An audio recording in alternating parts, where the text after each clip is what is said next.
Ladies and gentlemen, welcome back to Ball Watching Win Edition. Been far too few of those this year, Justin, but we're here to break it down for you. We've got one match to talk about, not two, in this one, as the boys are going to be off for the weekend. Not off, the entirety of now until that next game against RSL in our final game, but we have a little bit of time off as we soak in this penultimate match, our win against Austin, which we'll talk about here, and prep for RSL. Justin, how are you feeling on this Tuesday in the wake of a W away at the U.S. Open Cup finalists?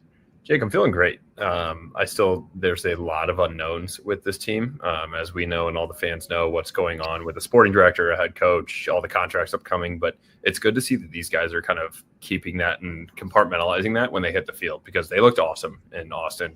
We were massive underdogs. I think it was like a plus 270 money line. It was even money for us to tie or win. So it was huge for us to show out. Obviously, Austin had a tough L on Wednesday in the U.S. Open Cup final. So yeah, they might have been a little leggy, but this is a team that's still pushing for playoff spots and trying to make sure that they're getting the best availability that they have there from that standpoint. So this was an awesome win. I'm excited to cover it for a little bit. Yeah, I'm too. I'm actually doing some due diligence while we're on this too, because putting 3 past Austin is not something that we should just sweep under the covers. I don't think that's happened much this season for this team. We talked about how stingy that was. But before we get to all that, Justin, there's been a lot of news recently too. So I mentioned rest. I mentioned a little bit of a break now between now and our next game, but not for everyone. Joyner is heading off to Spain to compete with the US U20s. By the way, the US U20s, the actual current U20s, this is like the going to be US U20s he's reporting to. They're currently in the World Cup right now, in the U20 World Cup, playing Italy. Is it tonight or is it Thursday? I got Tuesday and Thursday mixed up, but the US U20s are playing in the round of 16 against Italy. I know you'll check me on that, Justin, but while you're doing that, Joyner is going to join the 2006 version of the U20. So those that will, be 20 in this eligibility year, which is super exciting for him. It's not his first call up, obviously, but they're doing this with like the U20s, the U17s are going to train together concurrently and play international matches from October 6th to 15th in San Pedro del Pinatar, Spain. Which will be really cool. He'll get some good reps playing against a Finland U21 team as well as an Elche B team. So Elche is in La Liga. This will be the reserves team, but cool for him just to keep getting call-ups successively to even the youth national teams. It's just good for a guy like that to keep being respected and getting recognition for who he is. But Justin, do you have the details for us? Yeah, so it will be on Thursday night, October 9th.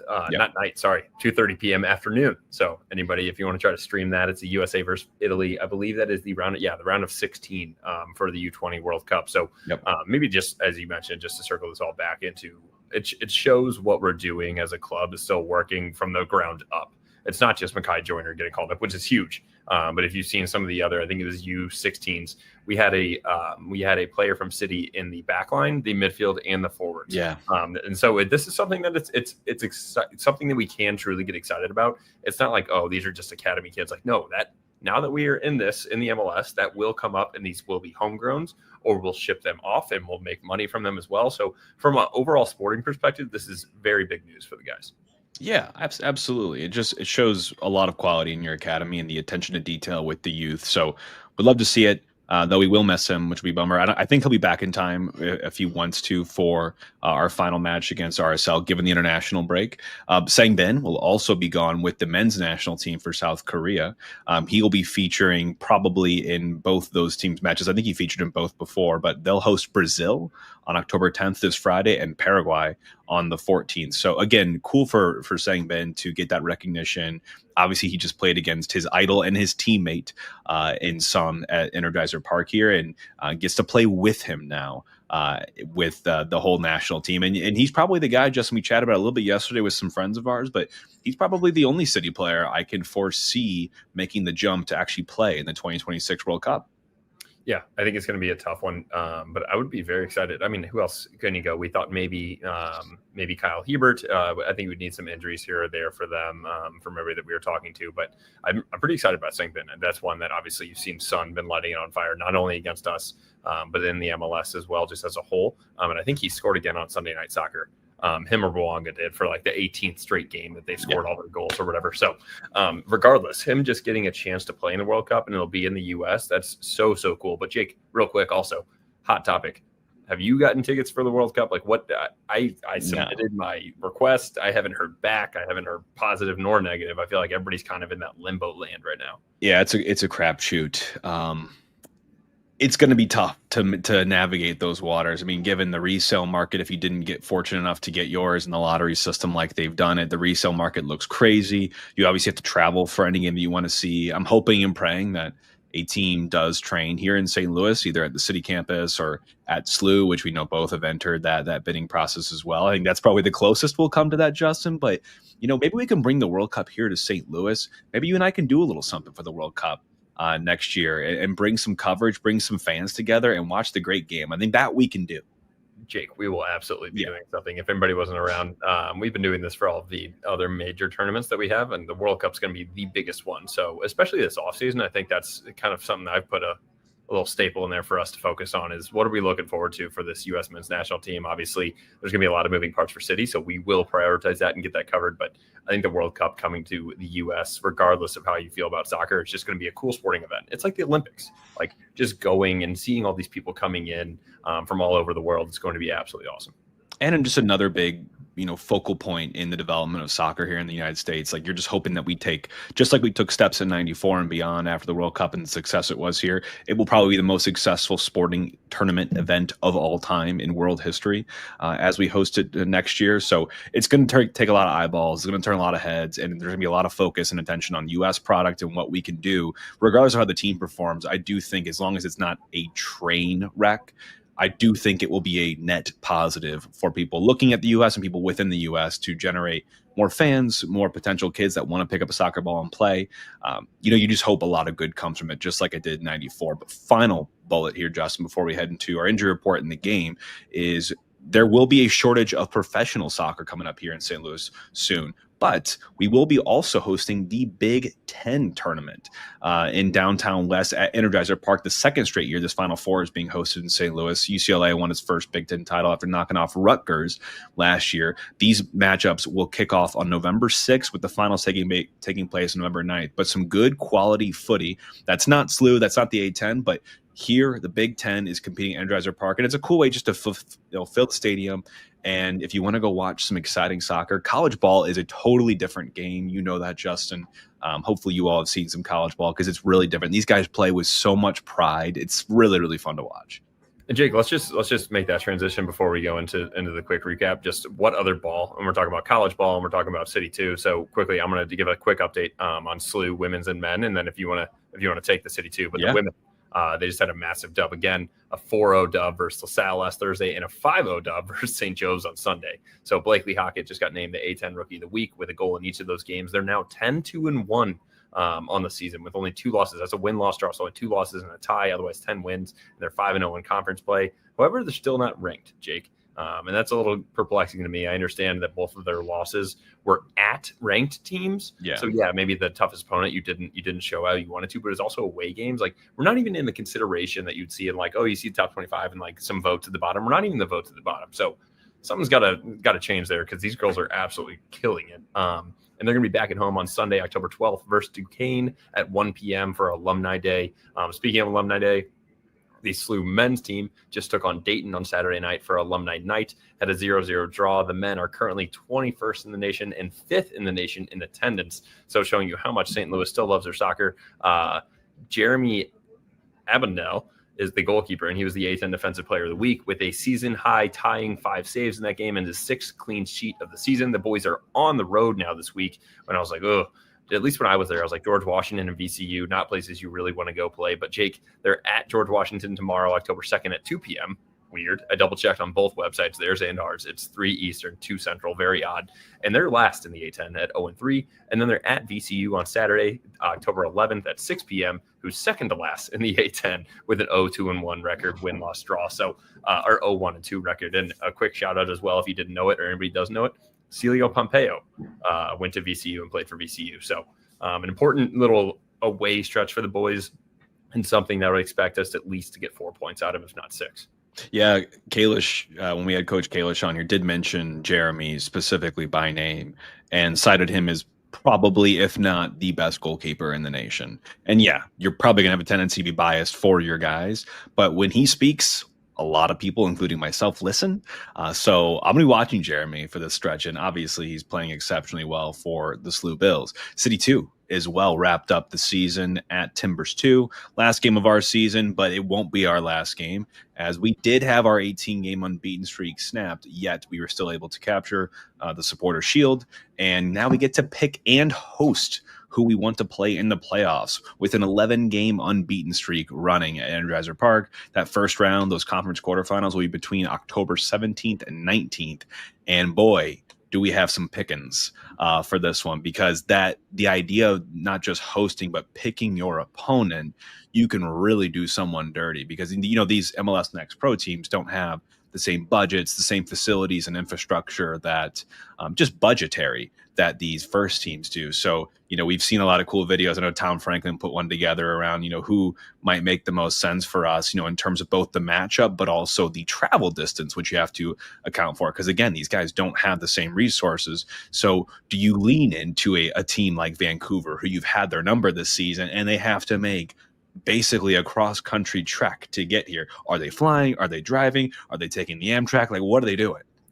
Yeah, I think it's one, and I'm just going to share screen. I'm not going to play the video, but shout out to Tom Franklin, because this video was hilarious as well, the way he set it up. But you can see here that City was Supporter Shield in their first, and so we'll be picking between, I believe it's 5, 6, 7, and 8. So Minnesota 2, North Texas, Vancouver Whitecaps, and Ventura. And yeah, we absolutely need to be taking the Whitecaps 2 with that 2,200-mile trek. If they had to go by car, but also, Jake, a flight is over 5.5 hours if you have a direct flight. So those boys are also coming off of 2 straight losses, and we beat them at Vancouver earlier this season. So shout out to Tom Franklin for putting that together, and I'm excited to watch these guys have some playoff soccer here in St. Louis. Let's talk about the first team here, Justin. Suited up with a near first full team, and that's kudos to managing injuries, which brings us into our Ball Watching STL injury report, which is brought to you by our friend Rob Schmitkin and Schmitkin's Injury Law Firm. Unlike the boys in red, an injury off the pitch shouldn't have been your life. So the Schmitkin's Injury Law Firm fights to obtain fair compensation for people like you and me who've been injured in car wrecks, trip and fall cases on the job. If you or anyone you know, friends, family, have been injured, give Rob a call at 314-222-4223 to discuss your case. Mention us for a free consultation, and you will not pay unless Rob wins your case. So give Rob a call or visit him online at www.hurtinstl.com. The choice of a lawyer is an important one. It should not be based solely on advertisements. Two big updates, I would say here, Justin, that we didn't really get to talk about as much last week. And that one of them, because they were more breaking news, but they did rule Toystert out for the rest of the season. I think I kind of called that shot. Like, why even play him now if you're at all concerned about his health and ability? It sounds like it's just a nagging groin injury, which I've definitely heard of before with other players outside of him. You know, this is one of those things that's hard to fully heal and get ready when you're having to train and try to rehabilitate. So they ruled him out for the rest of the season. I'm sure if we were in something, he'd probably be making a push to play. And Jake, real quick. Yeah. Big shout out to City for calling that a groin injury, unlike Barcelona, who is just calling Lamine Yamal's injury a pubic area discomfort. So big shout out to us there and really understanding how you should be doing that. Yeah, a private area injury. Leuven, though, as well missed this one, and I'm surprised he hasn't missed more time this season, but we know that he had to take some personal time to probably attend to some family matters, and obviously thoughts and prayers are going out to Leuven and his wife and his family for what they've gone through and what they continue to go through in the fight against cancer. We obviously don't know many details at this point, nor are we entitled to know them.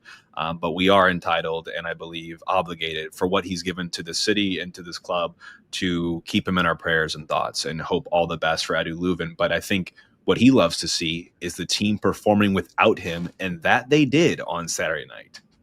Yeah, Jake, that's one that I just want to do a quick touch on Leuven as well. I completely agree with you. I think he's a tremendous leader, obviously, and one that is a little bit more stoic, and you're not going to see him making waves and either being flashy or whatnot. So him being able to just kind of take all of this on himself, and I know he's getting support from people, but got to be an extremely tough season, and happy to see that the boys are still able to compete without him. And you know that just makes him so happy because he loves this team. And yeah, it was a great game. Let's touch on it. Yeah. So the starting 11 came out. The Hoffman Brothers starting 11. Hoffman Brothers are starting and presenting sponsor for 2025, taking care of all things under the roof for you, me, Justin, for all of our friends and family. A lot of people have subscribed to these home protection plans. It shocks me, but it doesn't in the same way because these Hoffman brothers guys, I mean, they do the best work, so quality, so incredible. The people, everyone you interact with is of that same ilk, like just incredible all the way around. The white glove service, they text you reminders for things. They're very, very easy to work with. And that is just not something you can say for a lot of businesses like this. But Hoffman Brothers is doing that for you, not just the dirty work. They're doing that really nice, high touch, great customer service for you. So make sure you give Hoffman Brothers a call at 314-664-3011 or visit online at hoffmanbros.com. And they rolled out, Justin, a nice starting 11 for us here. One I think I was particularly convinced and drawn to the back line as we saw Wallem, Fall, Kessler, Totland play as a 4 for the first time this season. We know whether that was for availability, injuries. Also, Fall hadn't been here all season as well. It was good to see what I would deem our best 4 defenders get a start together. So I was really loving the back line. I was really, really happy to see Totland get back in the lineup after you and Mike Chat City Tactics called out that they almost missed his birthday. They posted it like 8:30 p.m. So they did not forget about him. They threw him back in the starting lineup. I was somewhat surprised, Jake, though, with putting Vollem at left back. I'm not surprised that he started. I thought that he might go up with next to Durkin and replace Leuven there. Did not think that was going to be Morales. If anything, I thought Ozrak would take the Morales spot. But having Vollem over Padelford there in left back, what are your thoughts? Yeah, I mean, we'd seen Totland play left back for Eddie. It's a little bit of a pinch, I think, in the last couple of games. I think it was good to install him back into his position of comfort. And then Wallem, knowing that he can play on both sides, I think he's just more flexible ultimately than Totland is. So it was probably the most rational decision, I would say. But you're also making a decision to not put Wallem in midfield. And I think Wallem had a pretty quiet game. I think he actually did well, but he quiet well, right? You're not really talking or thinking too much about him. I would say even similar for Totland, but I think my eyes were drawn to him because I'd missed him. It'd been a long time since we'd seen him up and down that right flank. And I think, if anything, he probably had one of the better performances of those back 4, which is tough coming out of the cold. But I also think the midfield, again, Critchley, you got to give him his flowers. The selection, I think, was right for this game. I think the substitutes were right as well. Going with Morales and Durkin ahead of the 4, Celio, Hartel, Sangbin ahead of those 2, and Klaus up top. The performance speaks for itself, the result speaks for itself, but these players all have a lot to prove out there in this season with these remaining games, and they really played like it on Saturday. I was really, really impressed. It's one of those few games this season, Justin, where the performance also meets the result for us, and I was really, really impressed. Yeah, and I don't think there was a whole lot going on in the beginning of the game, and there shouldn't be when you think about an away game for us, right? I think you just try to just feel the game for those first 10 or 15 minutes, regardless. You know that we're going to go balls to the wall in this because it doesn't mean anything to us. We're already eliminated. We're going to try to show it to these guys, but I think you've got to make sure that you take those waves initially, and I think we did that. So the first thing that I really had noted was in the 18th minute, which was only, 9 minutes before our goal. Vollem and Celio did a nice high press, create a turnover, and Hartel with a shot over goal. He actually had another one as well, Jake. I don't know if I have it on here, but the first couple one, I'm like, oh, he's feeling it. He wants it.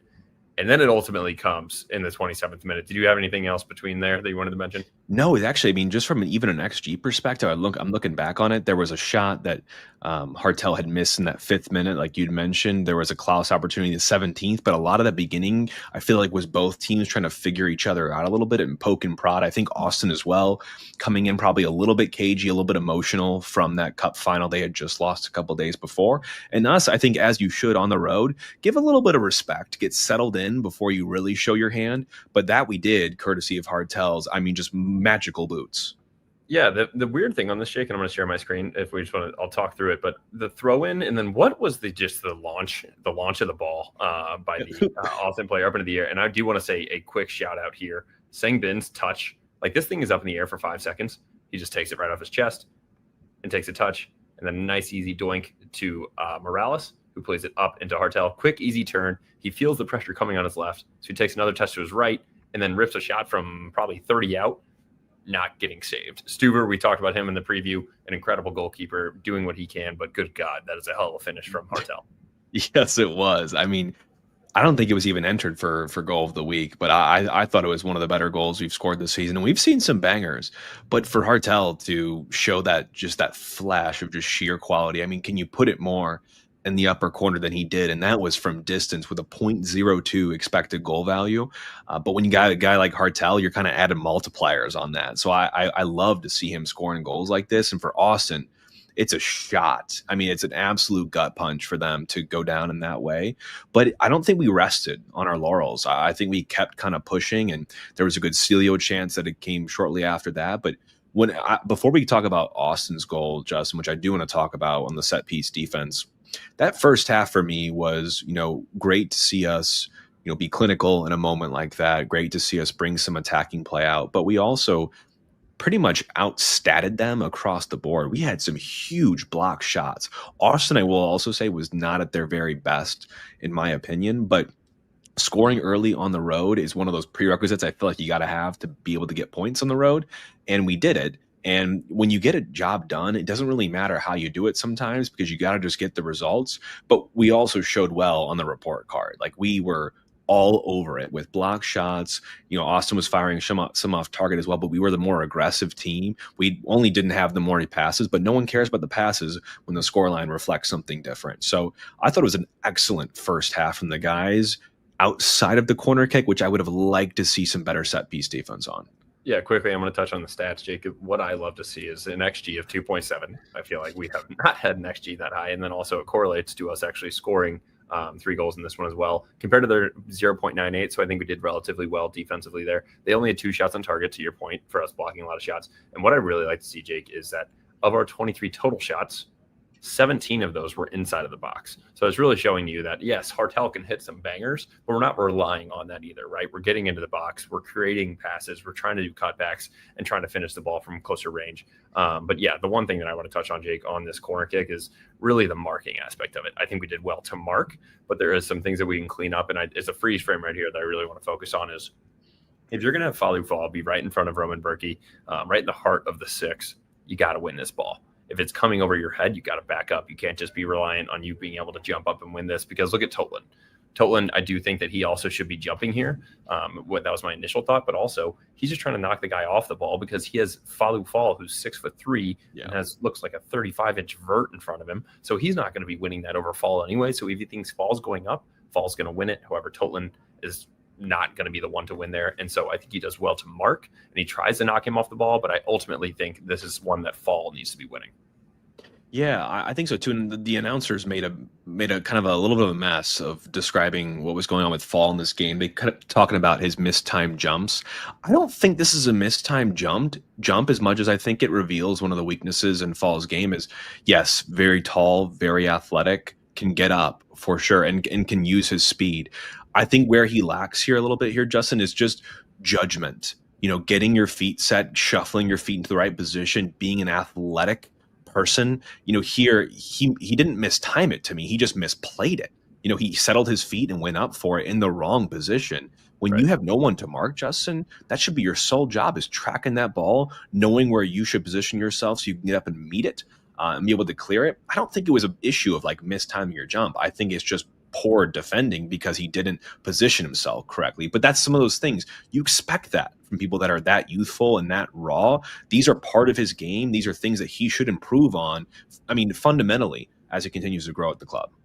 Yeah, absolutely. And I think it's one where he wasn't like crowded by guys that he couldn't fight to get to a spot. He had probably 2 or 3 yards in front and behind him. So he just needs to read that and adjust better. But I think it'll come with the game, Jake. But otherwise, what else do you have right now before we go into the next goal? Yeah, we got our goal. I think that was really a lot of the limitations. They missed a couple shots off target, some good ones, by the way, off target. We blocked some critical shots, but we really suffocated them a lot of that first half. We made it really, really difficult for Austin to progress the ball. We were high pressing at times. We really did lay in a little bit more of a mid block to me, but we took a lot of pride in the defense. When they did get through, there wasn't a holy crap, like, I don't know what, we're freaking out in our own box. When they got in, we looked very composed. I think a lot of that has to do with a center back pairing that's growing in their reputation with each other.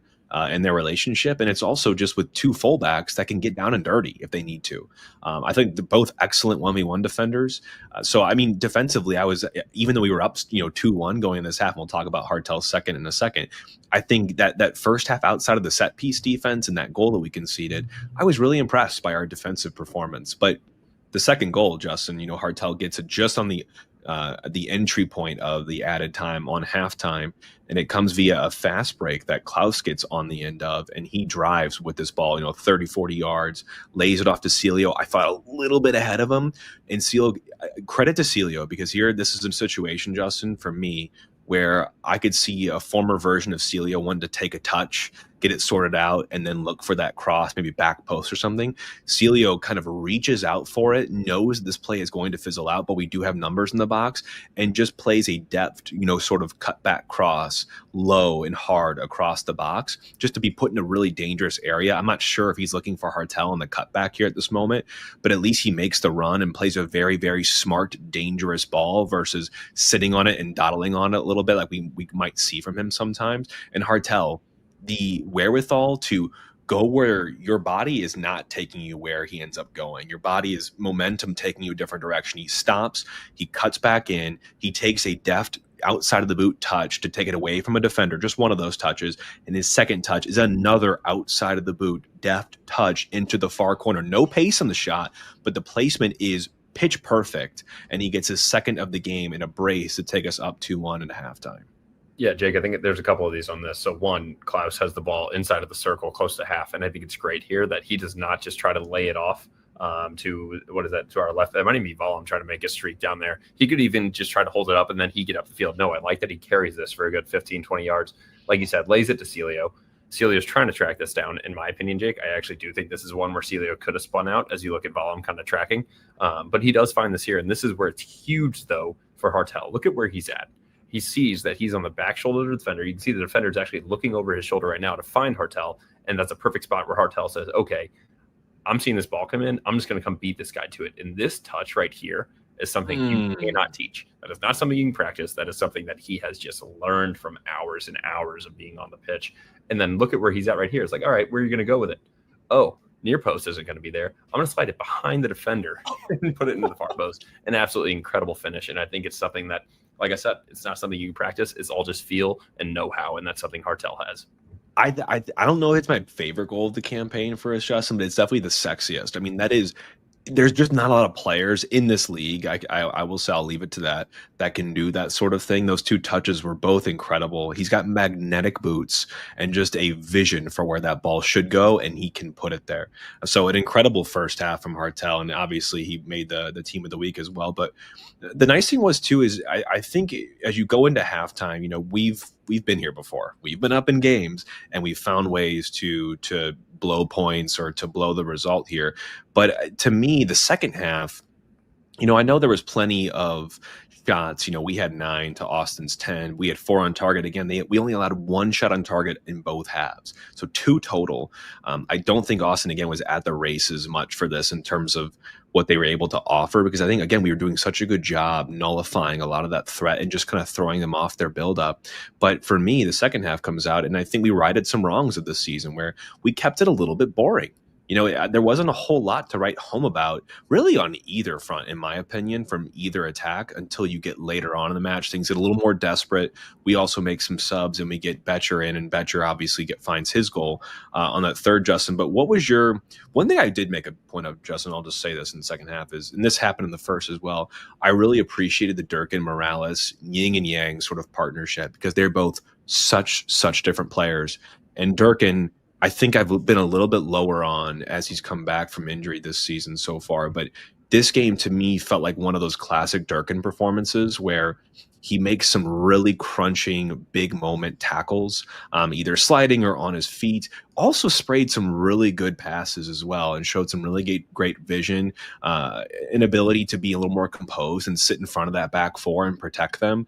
Whereas Morales, I think, was offered a little bit more freedom. He also did sit back sometimes, but we know Morales has that long ball, that chipped ball, that driven ball in his locker, and he showed 2 assists for it. So I think from a midfield game, if you'd told me this is Durkin Morales' game at Austin, no Leuven at all in this one, I wouldn't have been too optimistic about it. But those two, I think, acquitted themselves very well.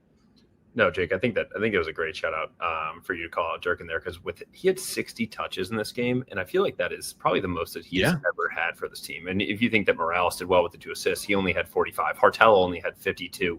And if you look at this, he might have led the team. Celio only had 28. So a lot of these guys that you would expect to be on the ball and longer. I know Songbin came out early, but he had 25. So I mean, Kess, even at the back line, 58. So I think Durkin might have led the team with touches. So I think that was important for us, because I agree with you. A lot of times, if you remember all the way back to, oh my God, and Jubilee Blum, it's like he almost did, no, it is a positive, but between it was him and then it was Durkin, it's like they almost have their best games when we don't talk about them, right? Like usually because they're in a position to where if you make a mistake, it's usually detrimental to the team because you're right in front of the back line. You're leaving those guys out to be high and dry. But him completing 44 of his 50 passes, so 88%, and having that many touches is an A-plus performance for me out of Chris Durkin. And yeah, you touched on it with Morales. He has this ball in his locker, and I think that he wouldn't have even been able to have this ball in his locker if he didn't first go to this open space, as you can see on the screen now, and also King Kess making a line-breaking pass to him.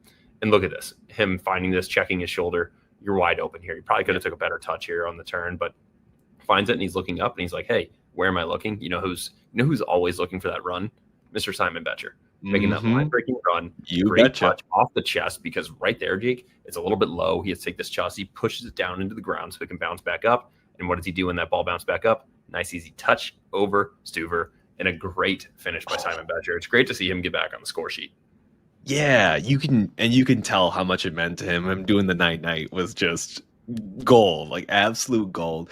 But I mean, you and I too, Justin. I mean, it's been a hard season for Simon, and he's the first person to tell you that. You know how much he wears his heart on his sleeve for this team, and you know how much this team means to him. And the season just hasn't gone the way I'm sure he's wanted it to in terms of his XG compared to what he's been able to put in the back of the net. But for him to get this one, of all the chances that Simon has had this season, what a moment of quality to chip, in my opinion, one of the better goalkeepers in the league, but just to be composed. I think that's been that part we've seen of Simon this year, is finds himself in such good positions. Like he just got that knack, right, of just knowing where to be. He's just that poacher in the box. And we wanted him to see or find that form that he had last year and being able just to be clinical in some of those moments. And this, to me, reminded me of just how hot he was last year and just a tear of goal scoring for him. And unfortunately, it's coming right now, of course, at the end of the season. But this version of Simon Betcher being an impactor off the bench, putting this game to bed, what a player. I mean, it takes a special mindset to go into a game like that and look to do that and chip for the finish off the bench. Like there's just not many, I think, situations where we have guys that can make that sort of impact, but he made it on the night. And God knows, that he's happy that it was not called offsides, because if he wouldn't have went over and did this night and then gets called back, and it's like then we start going into a tailspin. But I do want to give a quick shout out to this one hell of a celebration. I love it, and I love that he did it with Timo. It still shows that connectedness in the locker room. Like everybody's looking at this like, oh, it's a funny sally, like Steph Curry do the night, but no, it shows that these guys are still having a good time and we're gelling. The one thing that I'd be worried about with this team, if we're selling and no one's celebrating with each other. The fact that we're still celebrating with the bench and all these guys are smiling and coming over together. Yes, it's easy to celebrate when you're winning, but doing it with guys that aren't always on the field. Obviously, Timo's had a rough go of it the past couple games as well. And to see that he is doing this with him, I think it really shows the connection and the chemistry between this team. And that's something to really grow upon and look forward to. Yeah, I agree. I mean, Justin, we're going to cover anything else besides like just my general. I thought we were just, again, the better team on the night, like just very, very clearly, both eye test and quantitatively. I thought we just made life hell for Austin a lot in their buildup. I thought we had some great individual performances. Totlin, again, he was our leading passer on the night. He was tied with Durkin from what I saw, Justin, in terms of touches, but he was a great passer. He created, I believe, 5 or 6 opportunities or chances himself. Welcome back to the team, Thomas. We were missing you, man. And I think just defensively, I know we had a goal, go against us on this corner kick, but we kept Berkey relatively quiet. Like he didn't really need to do a whole lot in this match. And I think that just is a big testament to this team. Not that Austin is, this swanky, attack or anything, but you've just got to play who's in front of you. And so far in this season, it's been a lot of us playing against ourselves, but we didn't really care who Austin was on the night. We know they just come off a cup final. We know it was emotional. We know they were tired, and we didn't care. We just came in, got the business done, and hopped on a plane and flew home, which is what you want to see this team do on those away road trips. So I just couldn't give enough credit to this team because, again, it's been such a downer season, right? But when things go right and players play well and we play well as a collective, you have to celebrate those types of things. So I just don't want to overlook this either. No, and one thing I want to give a shout out to is Critch. We've kind of always talked about it from either a starting 11 perspective or a subs perspective. It's a lot easier to nitpick when you're upset with something that's happening and like, oh, why'd you make this sub? We're forgetting that the subs that he made in the 64th minute were offensive. Even though we were already up 2-1, he put McSorley for Celio and Joyner for Sangbin. And then 78th to 8th minute, that ultimately brings on the super sub, Simon Betcher for Joel Klaus, best friend trade there. Brings on the actual goal to make it 3-1. So the last sub in the 90 plus 2, Ostrak for Hartel as well is probably just more of a legs thing. But yeah, Jake, those are great subs, and I like that we're not trying to get defensive and be like, all right, we're up 2-1. Now we got to sit back. All three of those are let's go for it. Let's knock these guys down. Let's get it to 3 and call it. Because Jake, you made a great point earlier. Austin does not allow 3 goals very often this season. This was only the 4th time that they've allowed 3 or more goals in the season. You know what the last time they did it at home was? Their last loss at home, which was back on May 3rd. So this was a massive away win for us. Wow. Great for these fellows to be able to celebrate that. So where does that put us? We always talk about the wooden spoon race. Don't have to worry about that anymore. Thank God. That is now a battle between DC, LA Galaxy, and Sporting Kansas City. Speaking of which, Jake, great post earlier this week that we have now finished above Sporting Kansas City in all 3 of the seasons that we have played in the MLS. So even though we're not making the playoffs, and we haven't last year either, at least we're still beating Sporting Kansas City. But wooden spoon race, if anybody does care about it, LA Galaxy has 24 points. They're in last, but they have 2 games left but it's going to be tough. Dallas, who's fighting for a playoff spot, and Minnesota, who's looking to hold on to their number 3 spot or possibly move into number 2. DC United has 1 point more than them, but they have 1 game left. And they're at number 14, Houston. And then Sporting Kansas City has 27 points and only has 1 game left. And they're versus number 12, Houston. Yeah, no, for anyone that doesn't follow us on Instagram or didn't see it, I do want to wish everyone a belated St. Portingham feast day. He is the patron saint of kicking Sporting Kansas's ass. And we're making this a thing. It's going to happen. It's happened the last 3 seasons. And now we're officially recognizing, and he's been canonized. So the Feast of St. Portingham has already come to pass, but we are blessed with more points than them in the last 3 seasons. So let's hope that continues. My eyes are off the wooden spoon race now because we're clearly out of it. But, your mind starts to wander on, all the what ifs and the misgivings of this season. But I don't want to go there, Justin. I want to finish on a positive, and I just want to say, again, culturally, I love where this team has evolved into, even with the tough loss against LAFC and, sort of the ups and downs of form we found recently. You do look for soft stuff and some good things to hang your hat on. I like what you pointed out about the culture and celebrating together. You can tell these guys have suffered a lot together this season. And I know there's going to be a lot of turmoil and transition with the sporting director and coaching hires soon as well. And our contract, our roster is getting a major overhaul, most likely. But it's hard to say a lot of bad things about this team because there's so many likable characters on this team, and they've given us, even in a dearth of a season, some really, really fun moments. And this is one of them for me. It was an exceptional performance from Hartel, one that I think puts a lot of those naysayers and people that want to speak ill of him to bed for at least a little bit, because he's just a really, really special player. He's an exceptional number 10, not just in this team, but in this league.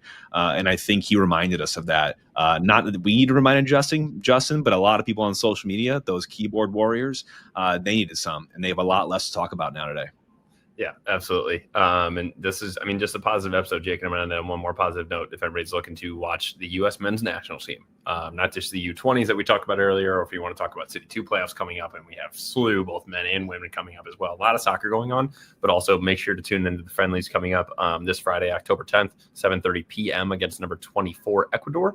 And then we have October 14th on Tuesday at 8 p.m. against number 25 Australia. So again, Ecuador and Australia doesn't seem like teams that would be top of the food chain, but again, top 25 teams, and these are going to be teams that are definitely going to be into the World Cup and going to be competing for spots. So this is an important test for us. We'll cover a little bit more on that and what we thought about the group that's being called into October prior to One more camp in November where we play Paraguay and Uruguay. But right now, I'm just happy to be watching some fun soccer. Yeah, at least there's something to fill the void of St. Louis City in the meantime. But it's a fun occasion on Saturday. Looking forward to the RSL match as well, and hopefully going out with a bang this season, giving fans some things to think about, some positive things, of course. But again, I'm just happy. What else do you want to be as a fan than just be happy about what the team just did? So I'm excited. Obviously, a lot more to come with this team towards the end of the year, even when we're not playing anymore in terms of the front office and those big hirings that need to be made. But you know what? You got to enjoy the moments. It's not always about those long seasons and looking back at all that history. We got to live right here in the now, and I'm going to make that decision today, and I encourage you all to do the same. So Justin, you and I will be back at some point probably to talk about some U.S. men's national team stuff, talk about RSL and preview that and what's going on. But in the meantime, have a great rest of the week, everyone, and all for City. All for City.